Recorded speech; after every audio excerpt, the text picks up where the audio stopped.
What is up, E7 fan? Pat here, back with a third time impressions video for Summertime Iseria, because they've changed this character 2 times since it was officially shown last week and since I started filming the recording of this actual video.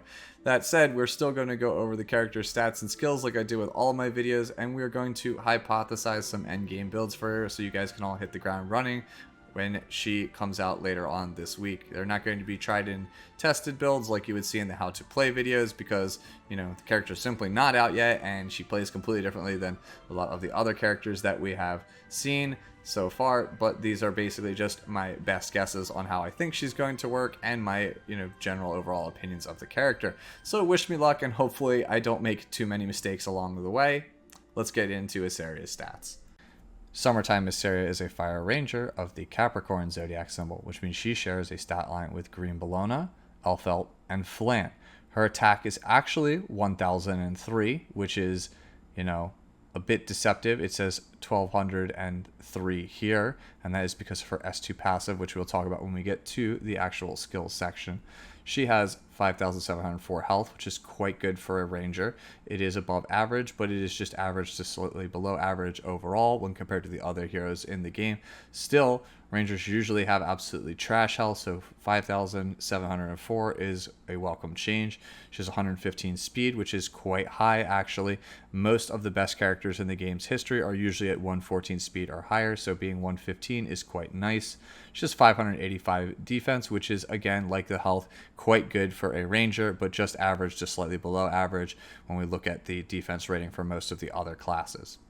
She has 15% critical hit chance, 150% critical hit damage, 5% dual attack chance, 30% effectiveness, and 0 effect resistance. Her imprint release is attack percentage, going up to 10.8% at triple S, and her imprint concentration is 27% effectiveness at triple S.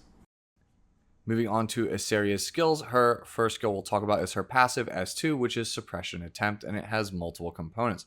First off, the first soul burn that Summertime Iseria uses in a match does not require any souls. Additionally, she cannot trigger any critical hits, but her attack is increased by 20 to 30% depending on Malagora, and after an ally except for her uses an attack that targets all enemies, it activates Suppress, and Suppress can only be used once every 3 turns.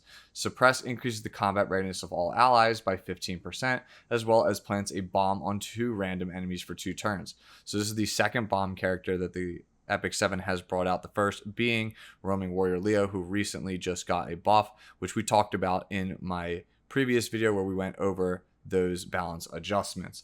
If you do not know, they have changed bombs so that bombs now do 150% of the caster's attack, ignoring 70% of the target's defense.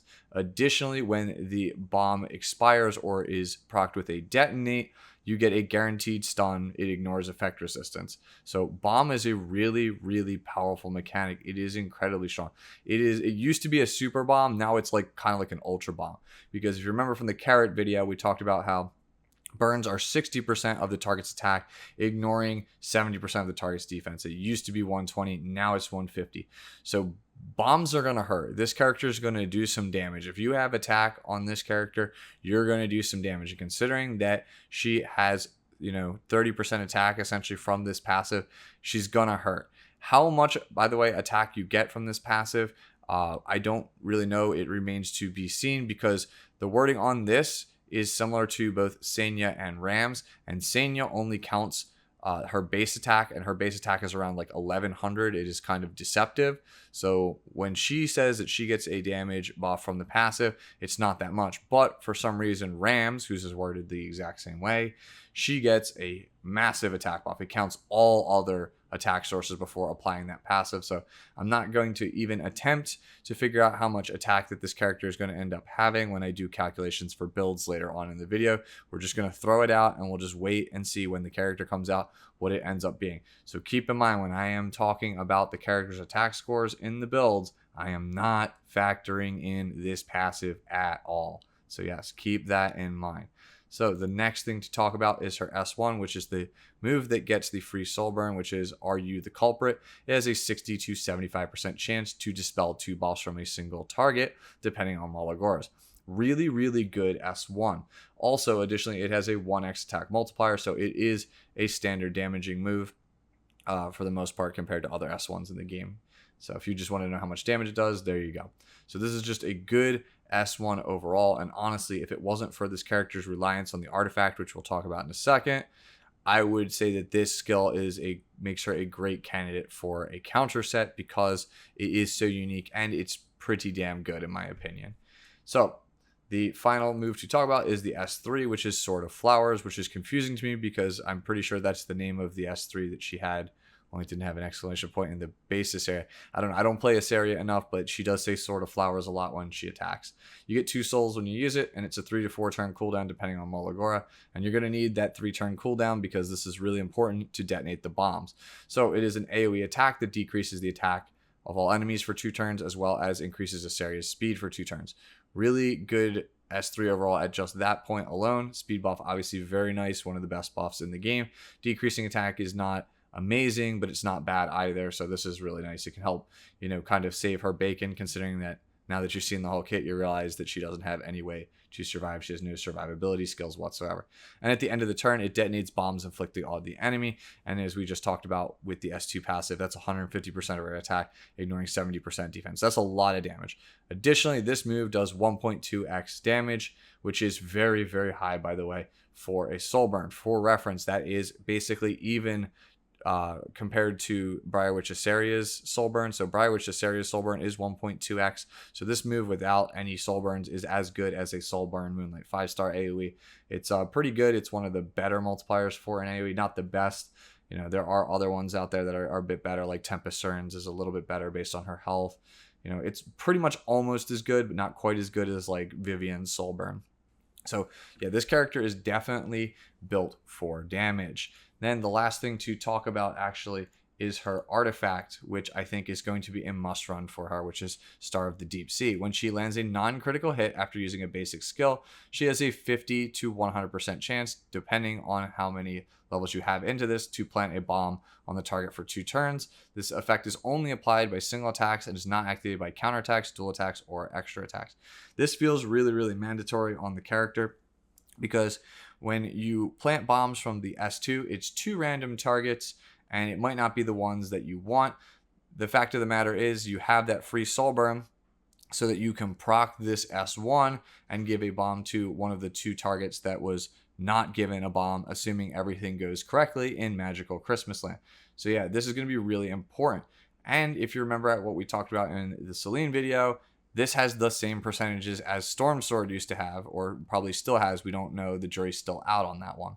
So it's going to be 75% at plus 15, which is good, but not amazing. And you're really going to want that to be 90% or higher. So if you really want to play this character, you really, really want to be at plus 24 or higher, ideally plus 30. And that's going to be a huge drawback. Honestly, I think one of the biggest saving graces of the character, by the way, is actually also this artifact. Like, not only does it fix one of the problems I have with her, which is the random S2 bomb placement, but the fact that it says when a non-critical hit is made after using a basic skill. If that single statement or, condition wasn't applied to the artifact in any single way, you would just see people play Star of the Deep Sea on like any character, because a bomb goes off after 2 turns, and getting 150% of their attack plus, for ignoring the 70% defense with the 2-turn stun is kind of honestly OP. So that is, another saving grace of the character here, is just having the artifact be kind of like only really usable on her is really nice. But if you are going to play her, I definitely think you need this because of the random chance to place bombs on the S2. So let's real quickly now go over some pros and cons of the character. This is basically my initial thoughts on it after having, had a few days to think about it. So, first pro, damage multipliers on this character, very high. We already talked about that. Solid S1 damage.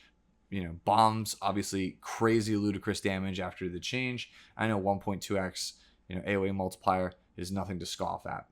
Bomb is a really overpowered status effect because it's a guaranteed stun. Even if they have a high resist character, if the bomb detonates, they're getting stunned.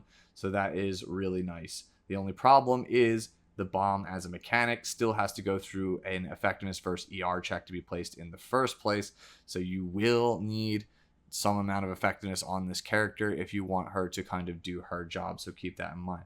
S1 is actually, again, a very powerful S1. Dispel is not something you commonly see on an S1. And if you do, it is only 1 debuff. Having 2 is quite nice. It's really good. Additionally, last pro here, the stat pool is actually solid enough where if a carrot or cleave build, which we'll talk about in a second because I think those are the 2 builds you're going to want to play her on, ends up failing, then there might be some merit to playing this character as a tanky dispeller because of that S1 and the fact that she can use her artifact to kind of just slowly drop bombs on people over time and then just kind of like get those stuns that make things very inconvenient for your opponent. So just having the bomb status effect is quite good, even if you're not going to do a heavily over-reliant build on it. So let us talk about cons. So she has no innate survivability skills. I know I bring this up a lot, but for most DPS in the game, it has to be somewhat difficult for your opponent to get it off the board, or it has to be relatively tanky. Those are the criteria for what make the top tier DPS in RTA the top tier DPS in RTA. So yes, she has good health and defense for a ranger, like we talked about in the stat section, but it's still below average. Next con, she requires quite a lot of setup. If you remember from the S2, you're going to need some kind of person to go ahead of her and use an AoE in order to set up that S2 suppress passive to get her to CR push herself to the front and place the bombs. If you don't have a character that is going to AoE to help her place the bombs, the only real way for you to do so is to rely on that artifact. You have to have that artifact. So yeah, this ends up creating some really weird scenarios, and I feel like it ends up putting her in a weird situation where she has the same issue that like a character like Pavel or Judge Kisei has, but it's not the good kind like Pavel. It's more of like the bad kind like Judge Kisei. So let me explain. Pavel's S2 Soulburn into his S3 is what makes him really powerful, which means you want to draft him with mages with Tehagel's Ancient Book. But if the opponent, or I should say you only draft one Tehagel's user, then what the opponent will end up doing if they're really good is they'll start to ban out your Tehagel's Ancient Book holder if you only have one, and then you will get the Pavel, but the power comes in the Soulburn, and you don't have the souls to initiate the Soulburn, so your Pavel might end up falling flat as a result. But even if that's the case, he still has the decent S3 and he can assassinate a character, so at least he's got that going for him. Judge Kisei is the opposite side of that coin, where if you don't only take one CR pusher and they ban it, you have a character that does nothing. So in both of these scenarios, Pavel usually is trying to bring 2 Tehagels with him, and Judge Kisei is trying to bring 2 CR pushers, which leaves you up to this like thing where you might end up just banning the Pavel or banning the Judge Kisei, and then you are stuck with potentially just 2 CR pushers or 2 Tehagel's book holders. And in Pavel's case, having 2 Tehagel's book holders doesn't necessarily mean that they're support characters. They could be hard carries like a Spectre Tenebria, whereas Judge Kisei having the 2 CR pushers, you might not have any damage on your team, and you might just end up falling flat. So that's where I'm worried with Iseria, is that she needs characters that can remove immunity so she can place the bombs, as well as use an AoE character. So yes, a character like Basar is great for setup, but then you're going to need another Basar-esque character like a Mui, and that might put you in a situation where you're either like too green heavy, too debuff heavy. So I'm leaning more towards Judge Kisei and that kind of over-reliance, and that worries me. Thankfully, like I said, the character, because of the artifact, might be able to be played as like a tanky dispeller that slowly gains incremental advantage with the bombs by placing them slowly over time. So that is nice. The last con I want to talk about, she does not feel newbie friendly in the slightest, because she is going to have a reliance on openers. You are going to not only need good gear on this character, because you're going to want high attack so that the bombs already do damage. So we already need decent speed, attack, and effectiveness for the bombs to do good damage and for her to do her job. But you're also going to need characters that are capable of taking first if you are trying to play that cleave style of Iseria, or play her on a cleave team where they just kind of S3 and just go right in and fire off all of your bombs, and then soul burn, get the 3rd bomb, and then detonate, and then just win the match. So if you're trying to do that, that's already going to require good gear for not just Iseria, but also the rest of your team. And I don't think that a good chunk of the player base has these like very, very fast openers for the most part. Next off, you're gonna need this artifact. I keep saying it. You really, really need this artifact for the character to do well, and you're gonna need a lot of copies. And from experience, I can tell you it's gonna cost you quite a lot if you're trying to just hunt one specific limited artifact. Even with the one copy in the powder shop, it's gonna run you like at least 3-4 pities through Iseria to have a realistic shot in order for you to actually get a maxed Star of the Deep Sea. So this character just feels like it's going to be geared towards whales. If it's really good, the whales are going to be the ones that perform well. And I feel like for most of the player base, the character might just end up falling flat. So yeah, those are my initial thoughts on it.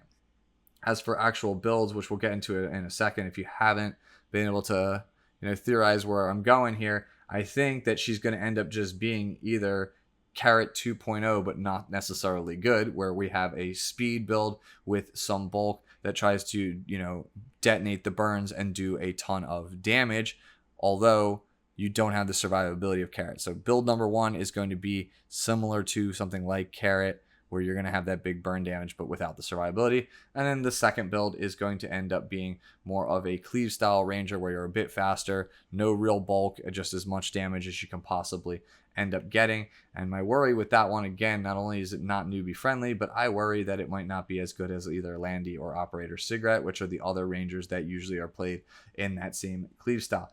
Regardless, for you to hit the ground running, I will now provide you with some actual stat numbers for both of those builds. So the first build that we have hypothesized is something akin to a more offensive-oriented Carrot, since she does not have the barriers or the cleanses in her kit. So you're going to be on speed immunity, or if you don't have that speed hit, all that caution speed immunity because of the lack of survivability. And you want a stat pool similar to the ones that you end up seeing on your screen here. When we take a look at the right side build, because we're on speed set, we can afford to play attack percentage boots as well as the standard attack percentage ring, and either an HP or I guess maybe even a defense percentage necklace in order to get some amount of bulk. And for the artifact, again, since we've been talking about it all video, you want to be on Star of the Deep Sea if you can help it. Although there is a bit of fun and utility to be had if you're going to play her on Unforeseen Observer. And Rosa Hargana might be actually pretty clutch if you are trying to play her kind of as that like tanky dispeller that we are talking about, that just slowly tries to whittle out the game and get bombs here or there from other random AoEs on the team. So that's another build I think you could have fun with and play around with, but I really think you want to be on Star of the Deep Sea. So the first build was inspired heavily by how we know Carrot functions in the current metagame and trying to map that playstyle to Iseria and kind of map the stats that we know work for Carrot onto that build. This build is going to be the build I think is going to be a bit more popular, and you're going to see a lot more on streams and on YouTube videos, and that is just a standard cleave build. Normally I would map it to a ranger cleaver like something like Operator Cigarette when she's built for pure damage, but since Iseria cannot crit, it is going to be a little bit different. So we're trying to infer what the stats of the character will look like based on what other damage dealers that are having success in the format look like. So for that reason, we're going to be on speed immunity, and we have 4,000 attack. I would love to go higher. Usually Strazes are in this attack range along with some really high crit damage, but this character having basically 1,000 base attack is not going to cut it. Remember, this is 4,000 attack before we apply the passive, by the way. 240 speed or faster is usually where a lot of the high-end DPS are these days that are not on counter set or not named Spectre Tenebria. So yeah, 240 I think is the minimum, and then we still maintain that 100% effectiveness. Looking at the right side, we're on attack percentage necklace and ring and speed boots. The artifact is of course still going to be Star of the Deep Sea, although you can still have some fun and get some souls for your cleave builds with Unforeseen Observer. And Rosa Hargana again is here to basically get some random dispels here or there, some random extra damage, and possibly create a scenario where you might be able to get bombs that you weren't able to get at the start of the actual fight.